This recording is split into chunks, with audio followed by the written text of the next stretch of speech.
Ladies and gentlemen, boys and girls, children of all ages, this is the greatest time of the day.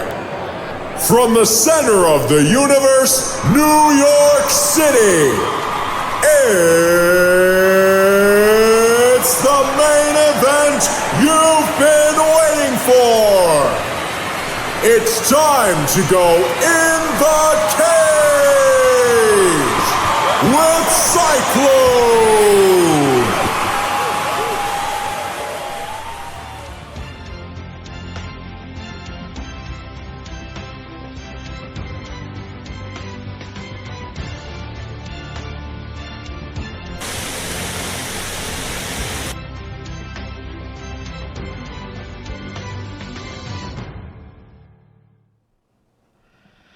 And I'm back. Your Messiah has come home.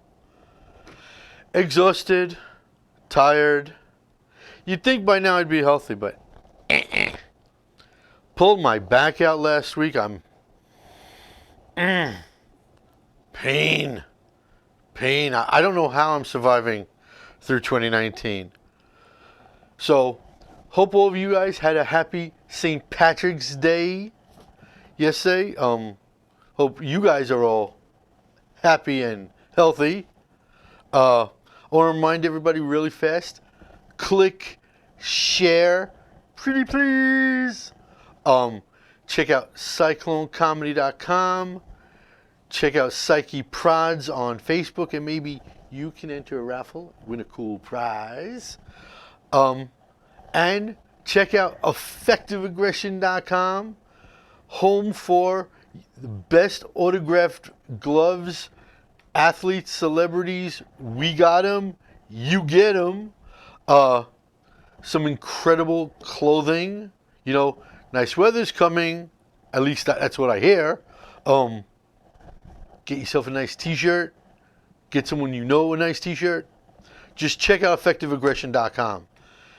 And guess what? Some breaking quick little stories. Yours truly is returning after 3 years away from stand-up. I return this coming Saturday night. Let's just get that flyer up. As I help roast, as I help roast a human freaking Ewok. My dear friend Keith Fitz. You guys watching can see the screen. You guys call for tickets. It's formerly home of Tri-City out here in Long Island. Come on by. Originally, my plans were to be really over the top, really mean to this Ewok and to everybody else. Just really dig into roasts. Comments, but I thought about it and I was like, you know what? Be better. Kill him with smart humor up here. Not the vicious stuff, the intellectual stuff. So that's what I'm going to be hitting him with on Saturday. Now, we got so much to talk about in the world of MMA, including some MMA, UFC breaking news. And we have some games coming up much later. And we're going to start all of this stuff off talking about the sweet, sweet science of boxing when we come back. This is Frank Edgar. This is the Barbarian Tim Bosch. I'm World Series of Fighting undefeated lightweight champion Justin Gaethje. MMA legend, UFC Hall of Famer, Iceman. Chuck it up. And if you got the guts, step in the cage with Cyclone.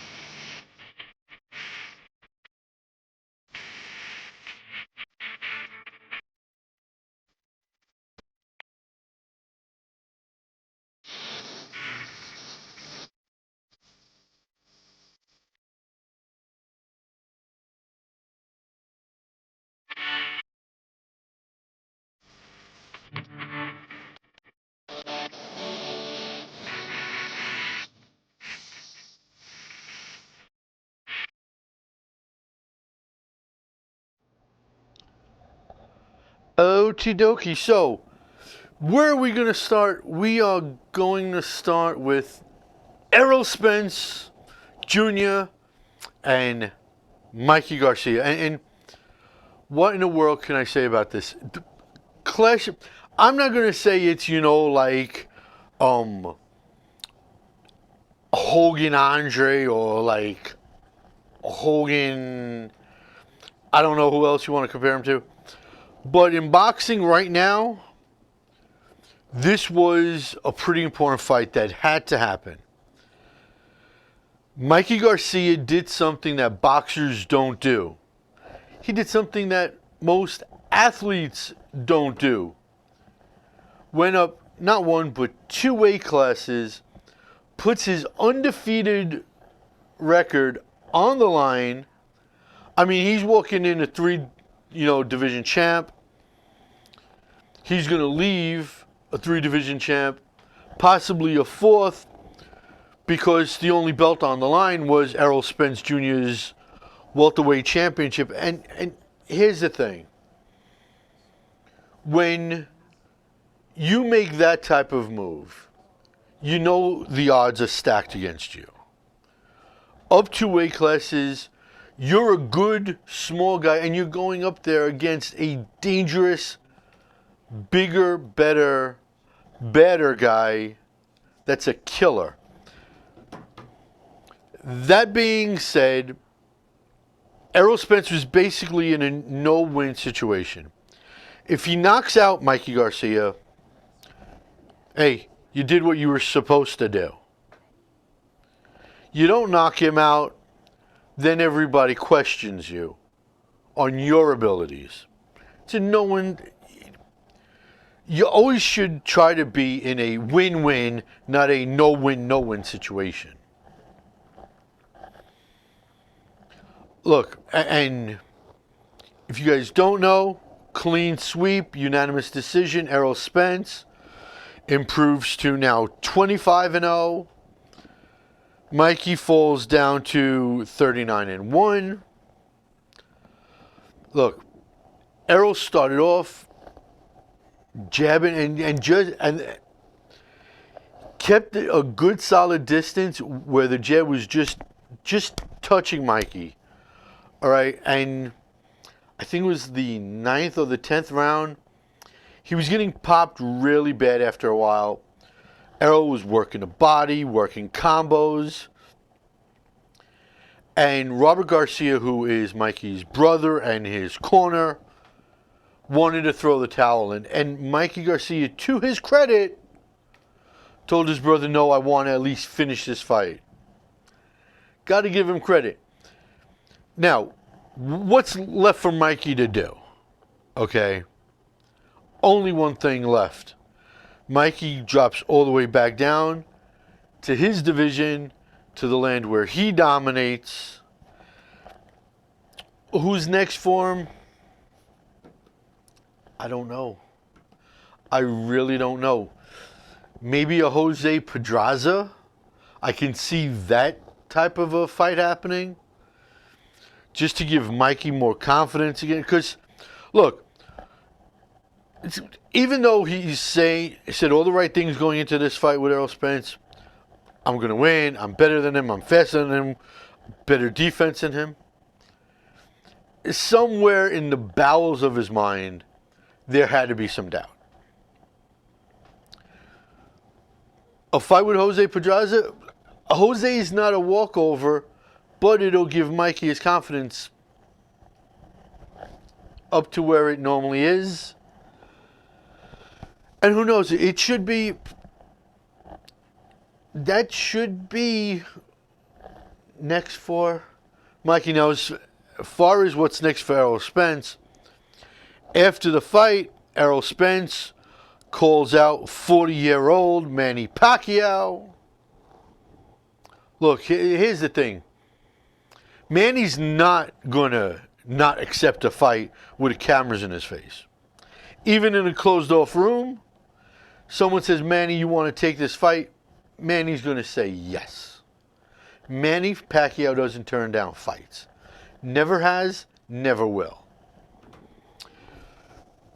Errol Spence, if that fight does happen, and that's a big ass if, Floyd will whisper in Errol Spence's ear how to deal with Manny.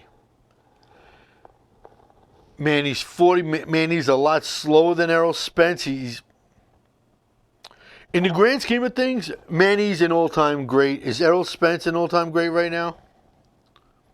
I don't know, but he's a darn good one right now. What happens next? As long as Manny Pacquiao can have Freddie Roach help train him, it should go good for him. I could see Manny, you know, the old dog, having one more trick up his sleeve and at least push Errol Spence to the distance. I can truly see that. I can see it going to the judges' scorecards. What happens from there? Who knows?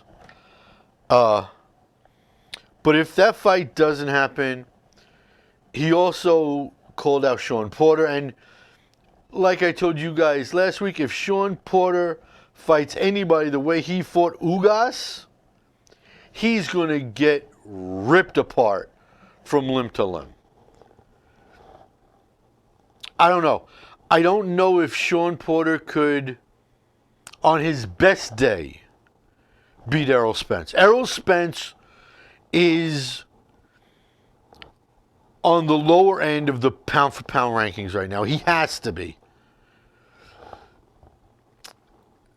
What do you want me to say about him?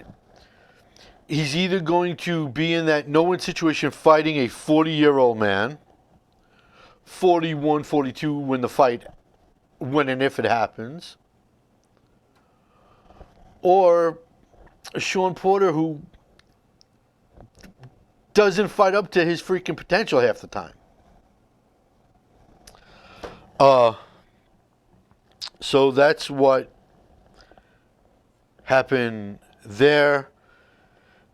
And he also, by the way, just to let you know how one-sided it was, Errol outstruck Mikey 345 to 75. So it was basically 4-1. And at the end of the fight, Mikey's face looked it too. Tevin Farmer and Jono Corral went nose-to-nose all week leading up to their fight, to a point where Eddie Hearn at the press conference had to separate the two,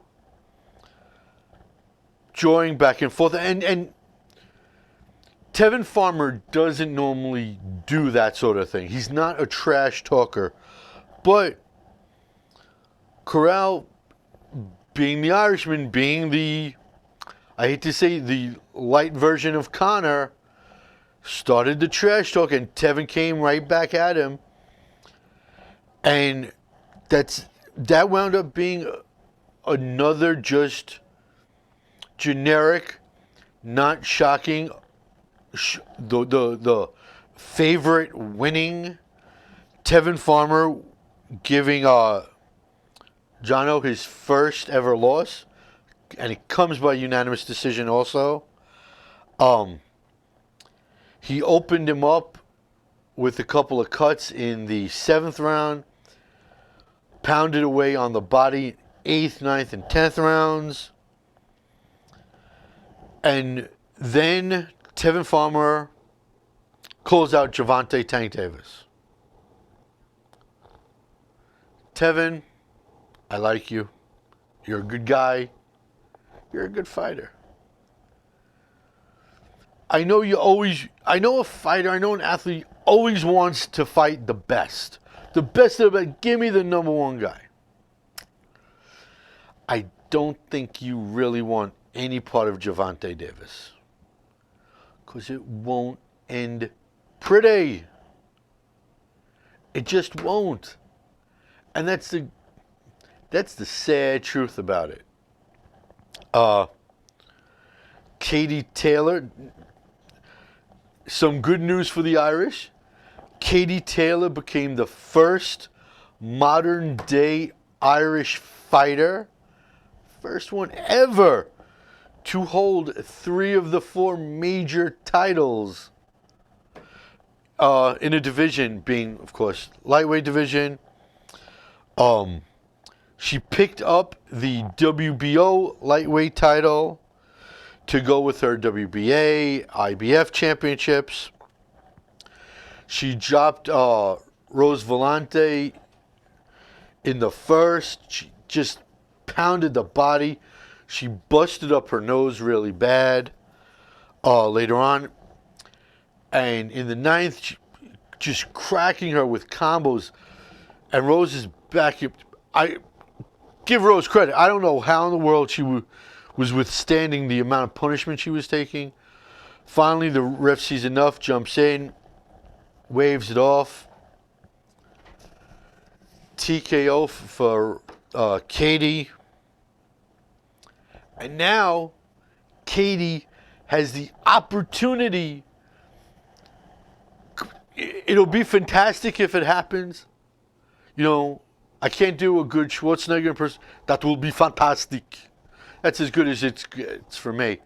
It would be fantastic if she gets to unify the belts, all 4 titles on the line at Madison Square Garden, June 1st, on the undercard for the Anthony Joshua Jarrell Baby Miller fight. I think that would be so awesome. I think that would be so amazing. Let that happen against Delphine Persoon in New York, because I want to watch it. I want to cover it. So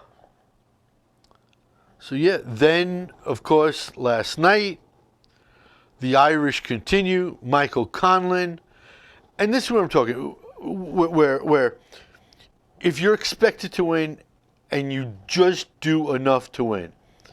Look, Michael Conlan is now 11-0. He's 27 years old, so he has time.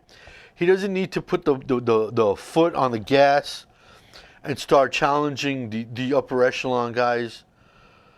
But Jesus H. Mary effing Christ already. Mike Conlan, baby. You gotta just put the ranked guys on a board, pick up a dart, throw it, challenge, or do like a spin wheel. Do it that way. I don't care. I want to see Michael Conlan now start challenging much better fighters. Not the unranked guys anymore, right? It's not shocking. Ruben Garcia Hernandez. I give credit to anybody who fights for a living, because I wouldn't do it. I couldn't do it. But you're not in the same ballpark as a Michael Conlan. And Mike, you need raise the game up a little bit, babe. They said you're 27. You do have time, but the sands in the hourglass never stop falling. You have to start. I think Zhu Can would be a perfect fight for Michael Conlan. He's ranked, I think, like 12th or 13th.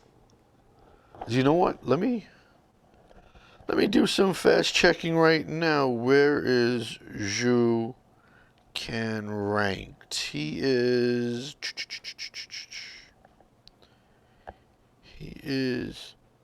I was wrong. He's ranked 13th. Good. Take on the 13th ranked fighter. Correction. Pardon me. He's the 9th ranked fighter. Without the glasses, I'm blind. So,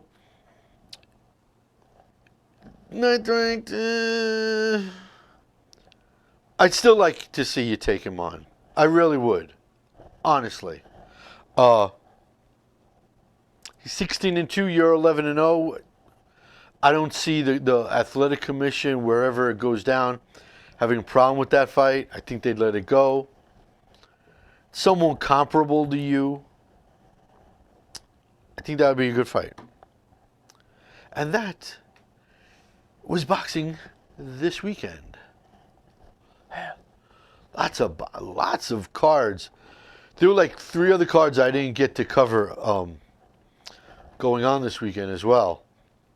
But guys, click share. The 4 of you watching, click share. Get more people, get more of your friends to watch as well.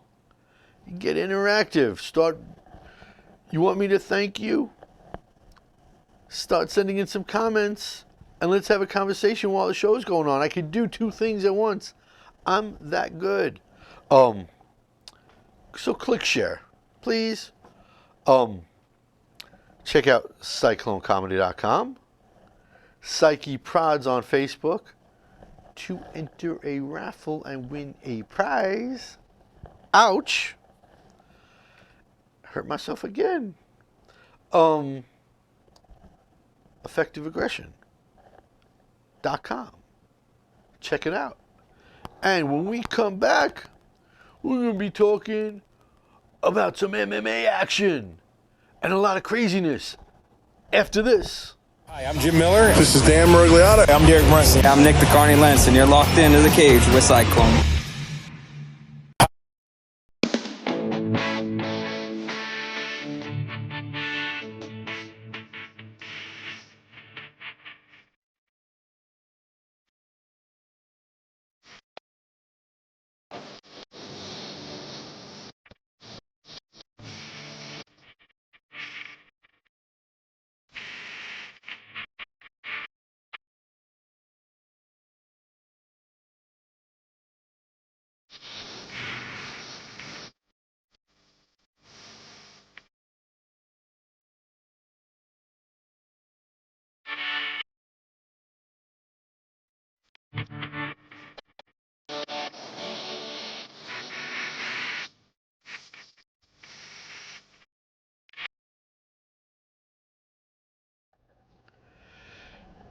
First of all, Teresa, I want to say,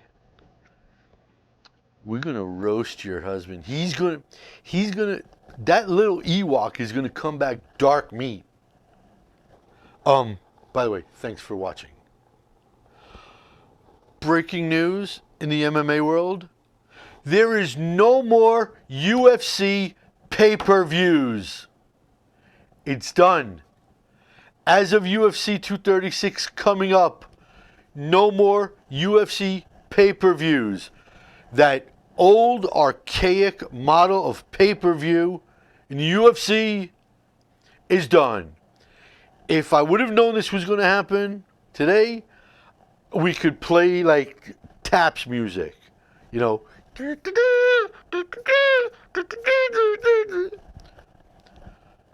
or like bury it with old Danny Boy. No more pay-per-views. They are now officially 100% in with ESPN and ESPN Plus. The early prelims will most likely be ESPN. Main cards move to ESPN Plus. And then what would be the pay-per-view is now on ESPN Plus. So technically, yes, you still got to pay for it because it's a streaming service, but it's not pay-per-view. So that's the breaking story, because God knows there's always a story. After I write the show log, have everything planned out, something always happens, something always breaks, and that's what broke today. I want to send out a great congratulations to the Count, Michael Bisping, being the first person announced to be going into the Hall of Fame this summer during International Fight Week.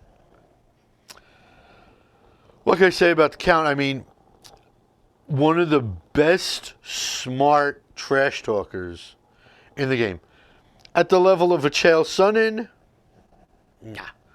Chael's the best smart trash talker ever. But I'd put him second or third best. I'd do that. Well deserved, man. The one thing that, the two things that I remember most about Michael Bisping fights, obviously him becoming middleweight champion against Luke Rockhold, the knockout that, one of the knockouts that rocked the world. And then him and Dennis Kang going at it. The young, the crew cut Michael Bisping. Two of the best fights. If you have never seen Dennis Kang and Michael Bisping go at it, YouTube it. It's one of the, darn man, one of the best fights ever. So yeah, I wanted to just give a shout out to Mr. Bisping. Quick also notification, flying under the radar because of all the craziness that's happened in the world of MMA. Rachel Ostovich's husband, Arnold Burden, pleaded no contest to assault. To assault. So he's now looking at just probation for beating the piss out of her. I just don't know. I don't know how the justice system works. If the guy puts the woman in a hospital, busts her up that badly, that the guy can just walk away, even with on a plea deal, with just probation, and he has to go to a domestic violence intervention program. I don't know, if I was the DA in that case, man, I would throw the book at that punk, Arnold. More police blotter type stuff. The Tony Ferguson story continues. And here's the thing about, and I really don't want to go too deep. Tony Ferguson case.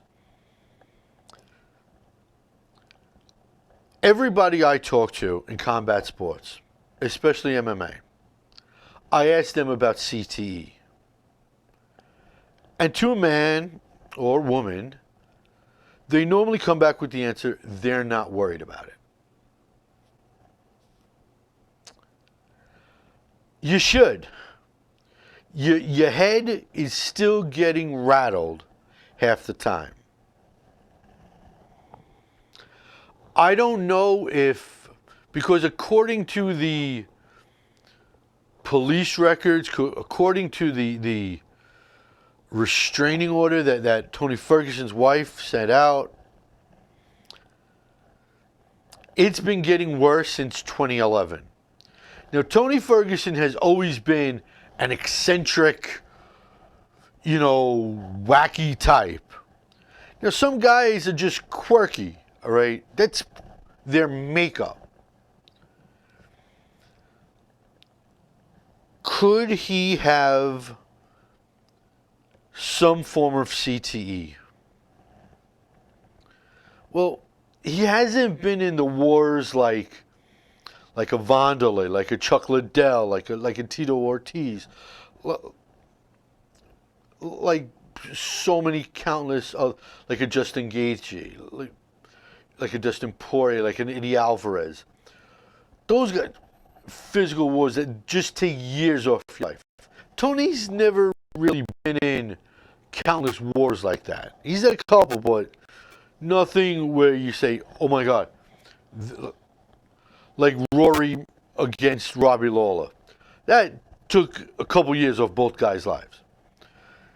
There's nothing in Tony's resume where you say, that's the fight. That's the one where you can circle it, where you see how he acted before that and how you see him act after that.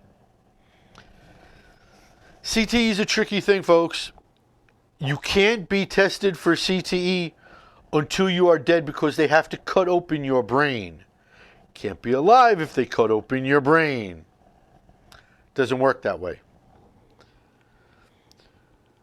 If he has some sort of CTE, and he's quirky, and he's dealing with some mental illness, because to quote his wife, he has been delusional. He has been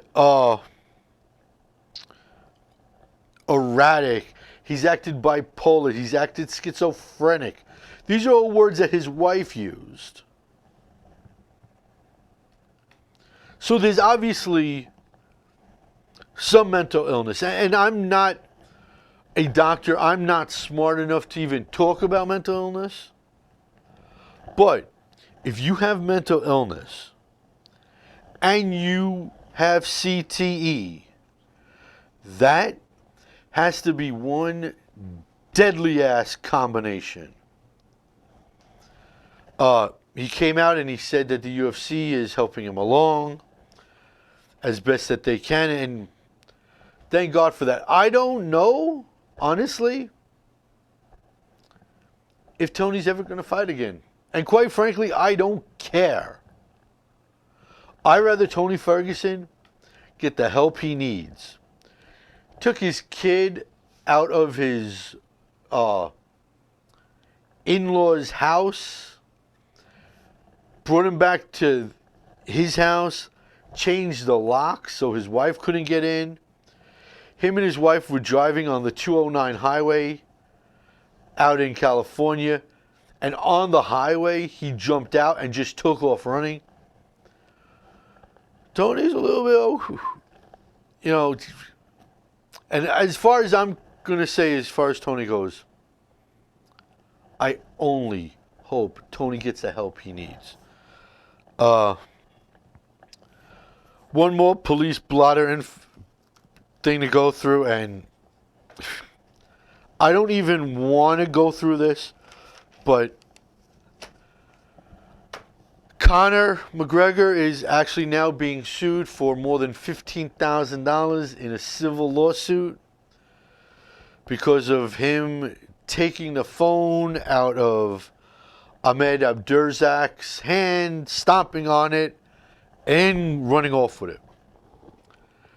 Personally, look, I think what Conor's going to wind up doing, and I think the smart play for McGregor there is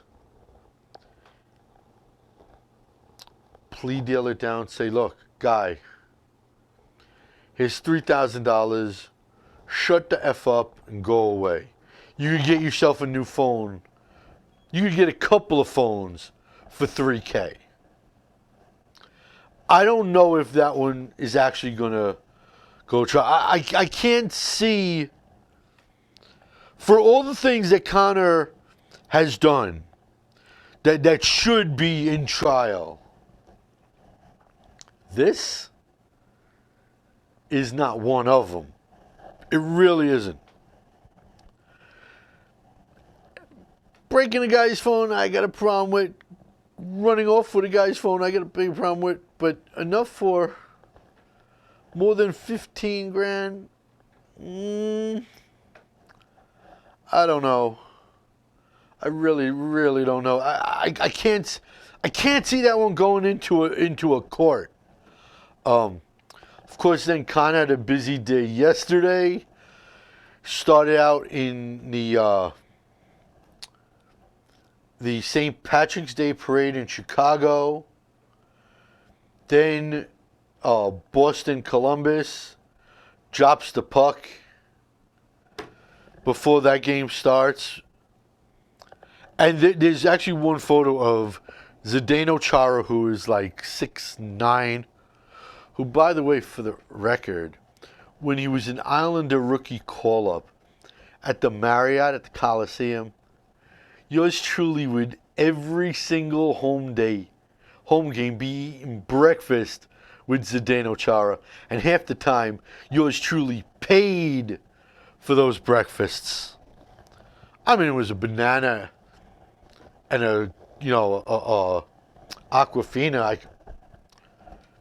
That's nothing for the amount of money I make. Now, what I was eating was slightly more of a menu, but anyways. So there was actually a really cool photo between the two of them. What's next for him is, and it's changed from, here's the deal. Conor is never going to be a co-main event, a third fight on a card. Conor's a main event. When you get to a certain level, that's what you are. If you have a title or not, and it's just the way it is. Okay?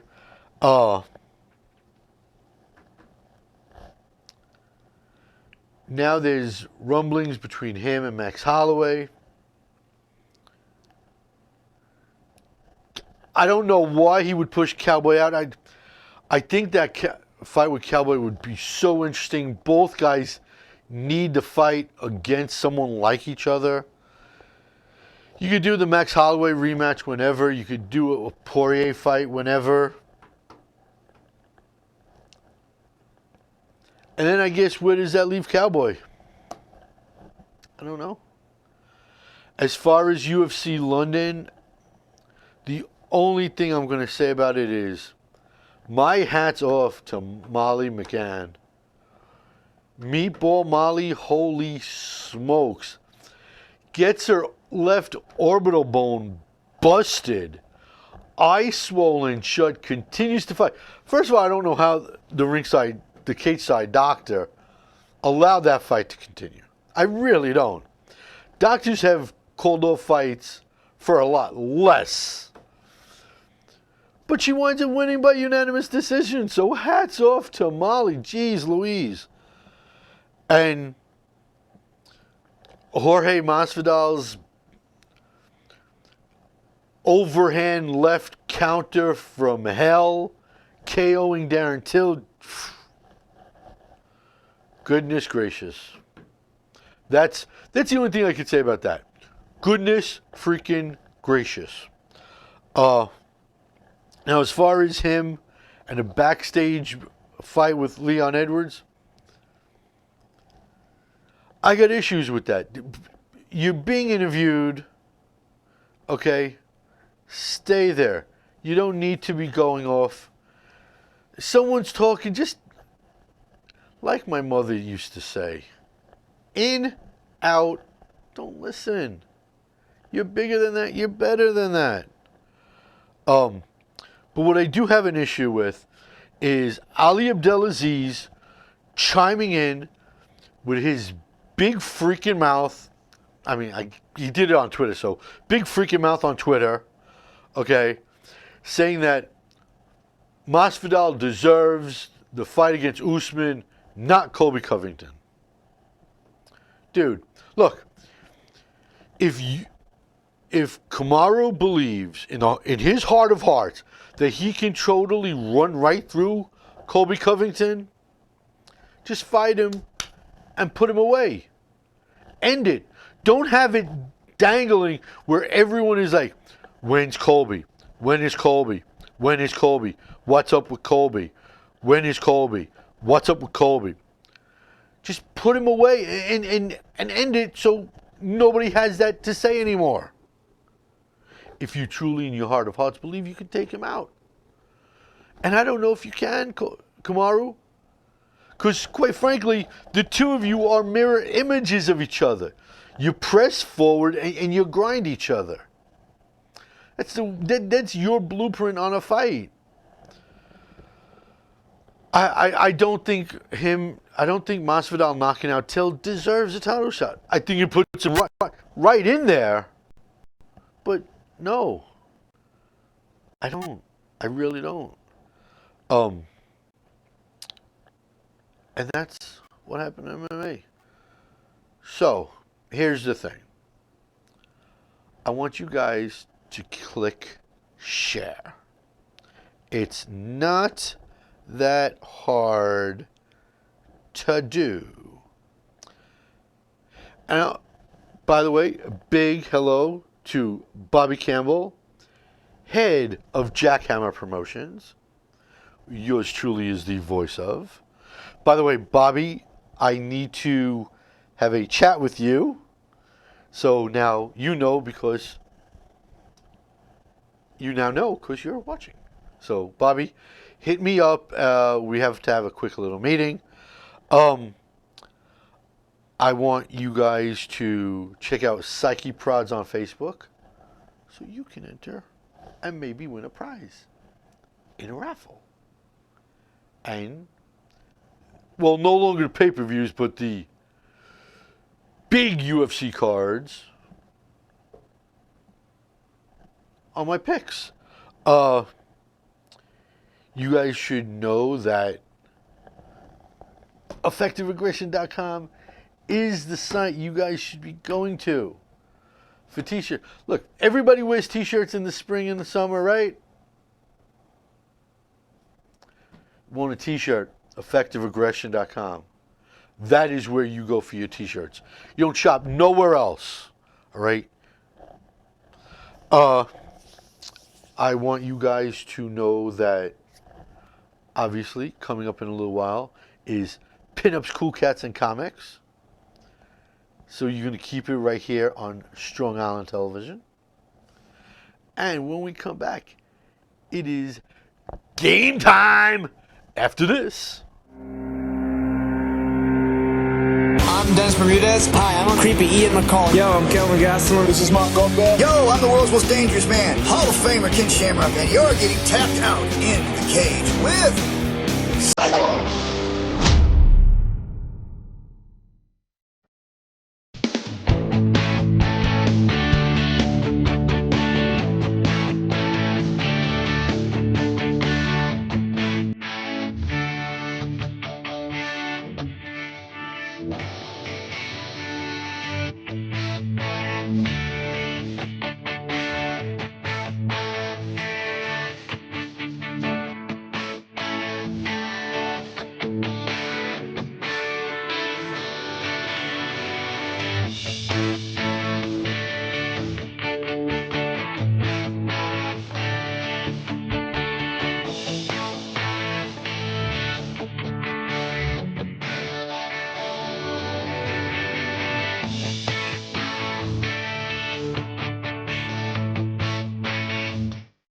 Anniversary, happy anniversary, happy anniversary, happy anniversary.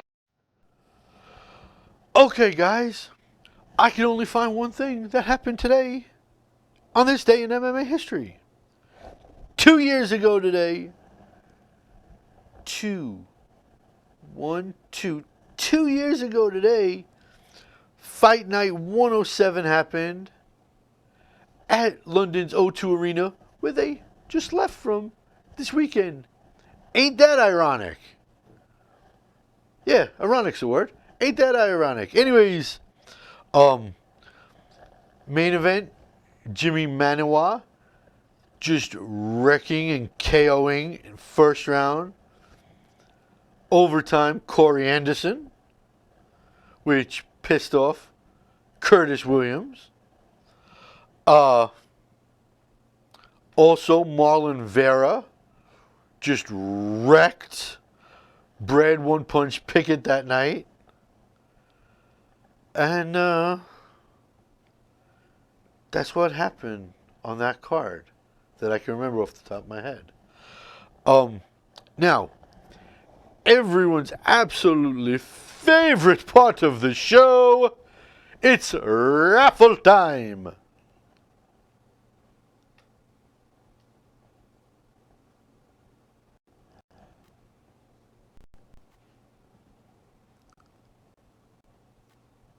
Time for the raffle.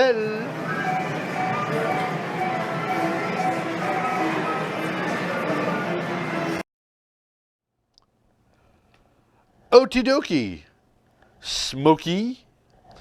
Okay, so we got 5 questions. And everybody got them in before 12 noon today. Susan Walker cutting it just at the limit because there's a lot of work that goes into this. So the questions are, number 1 from Bernard Joseph Green. I'm a big Cain Velasquez fan. Do you think we've seen the last of him in the UFC?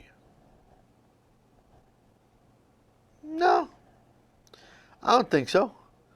I mean, let me check. Kane's 36. Let's say this knee injury keeps him out 2 years. He's 38. I don't see why he couldn't come back at 38. I really don't. 38's still a good age for him. I mean, it's not 40, not 41, not 42. And there's still more fights out there for him. Look, is Kane going to go title hunting anytime soon? Probably not. But he could be one of those fun fight type guys. I'd like to see another Ngannou fight, for one. But yeah, I don't see him retiring. I definitely see him coming back. Question number 2 from Brian's tag team partner, Rudy Asher. The question is, what are your thoughts on the upcoming PFL season? Well, I'm not happy that they stick to 6 divisions, getting rid of the middleweight division.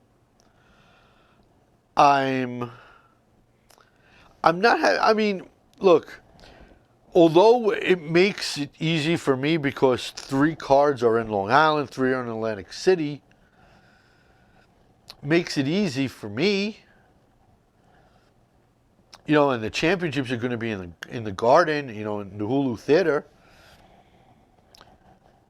Makes it nice for me, but I'm not a fan of that. I rather some cards be in St. Louis, in Washington, in Chicago. Maybe, like I said during last year's championship press conference, how about taking a card to Hawaii? You know, there's a whole big country out there. Maybe having a card in Mexico. Maybe having a card in Canada. I don't know if you want to keep it just here, you know. Maybe in Russia. You know, there's a lot of Russian fighters in the PFL. Card in Russia might be really, really cool to watch. So that's my thoughts. I mean, I think Kayla Harrison is going to have her hands full if she has to fight Sarah Kaufman. I don't know about the rest of the female lightweight division. I think that with Luis Taylor going from middleweight down to welterweight, it's going to be tough for him there because there are killers already in the welterweight division. I could see Lance Palmer, nothing in Steven Silo. I could see Lance Palmer repeating, or even Andre Harrison for that matter. I could see Lance Palmer repeating as featherweight champion. But yeah, outside of that, I'm looking forward to it because I'm a PFL fan. Just not a fan of some things that they've done for this year. My other admin from the Psyche Prods page, number 3, John James. What belt do you think Ryan Bader defends first if he keeps both belts, and versus who? Well, I think he's going to be allowed to at least defend each belt once before Scott Coker makes him decide, and I can see him staying at heavyweight and dropping the light heavyweight belt. Who do I see him? Well, I think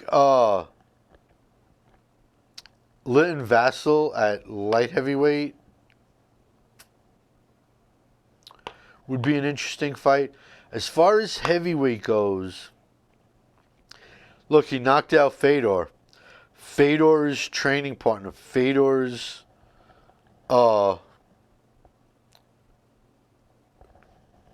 protege, Vadim Nemkov, would be a nice matchup, you know.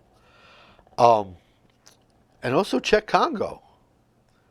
I think those 3 would be 1, 2, 3 my choices, Vasyl, Congo, and Vadim. Yeah. Like I said, I don't see him keeping both forever. Question number 4 comes from Kenny Hodgkins, my good old friend Kenny. Where does Darren Till go from here?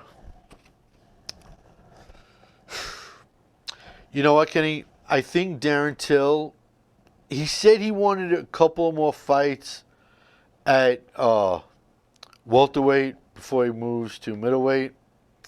You know what? Either take I don't want to say an unranked fighter, but like 12 to 15, 13 to 15 range. If you're going to stay at the division, or I don't know, maybe a Gunnar Nelson. Someone, yeah, you know what? Scratch that first idea. Him versus Gunnar. I'd like to see him versus Gunnar. Both coming off of bad losses. Now, if he moves to middleweight, which I think he should, you know what? No better time than the present. Do it now. Elias Theodorou. Elias Theodorou is in that 13 to 15 range. That's a perfect one. Because the higher-ups, I don't know if you want to just fight just yet. You know, he's younger enough still where he has time to bounce back from this. Every fight he gets clipped, okay? He comes forward. If you're going to be a gunslinger, sometimes you're going to get shot. It's just the way it is. So, yeah. Either Gunnar or Elias Theodorou. I think... See, that's why I keep on telling people I want to be a matchmaker, because I'm doing this stuff, and I think I'd be damn good as a matchmaker. You hear that, Bobby Campbell? Matchmaker. We got to do this. Make this happen. And anyways, question number 5 comes from Susan Walker. Welcome back to the raffle, Susan. Your question: should Masvidal and Leon Edwards get in trouble for their fight backstage? And obviously it was a lot longer. I just cut it down. No. No, they shouldn't. Although, if anything, I can see there being a fine for Jorge Masvidal. Because, look, you're being interviewed. You didn't have to walk over there. Yes, Leon Edwards put his hands up first, and Jorge went ape poop. Because I'm not going to say the S word. He went ape poop. He should have never been there. Don't put yourself in a bad situation. In, out. It's the way to live. Anyways, now it's time to see who wins the Shingding. The winner is numero 3, 1, 2, 3, John James. You win. And being that you live in Chi-Town, you're not watching this right now, and when you get home and you watch this, congratulations, John. You win. Yeah, you win. Who would have guessed it? Who would have thunk it? So guys, like I said, this coming Saturday, yours truly returns to the stand-up stage after 3 years away. I'm going to have ring rust. Like the Tin Man. Oy. But you know what? It's for a good guy. I call him a little redhead Ewok, but he's a good guy. Key fits. I'll see you, your tuchus, on Saturday, hosted by the great Les Deegan. So many great comics there, and me. By the way, this is going to be a fast tease. Next week, you guys have to watch this show next week, and you guys have to share. Because next week, this show is going to be a big show. Big show. It's a tease. I'm not saying who, but I got a guest, and it's going to be a big show. Okay? Big Show. Wink, wink. So coming up after this break, after this break, Pinups, Cool Cats, and Comics with your host, Dennis Newman. Keep it right here at Strong Island Television and share that show as well. And until next week, for that Big Show, I'm Cyclone, saying like I say every week, just because you are not an athlete doesn't mean you cannot be an athletic supporter. Bye-bye.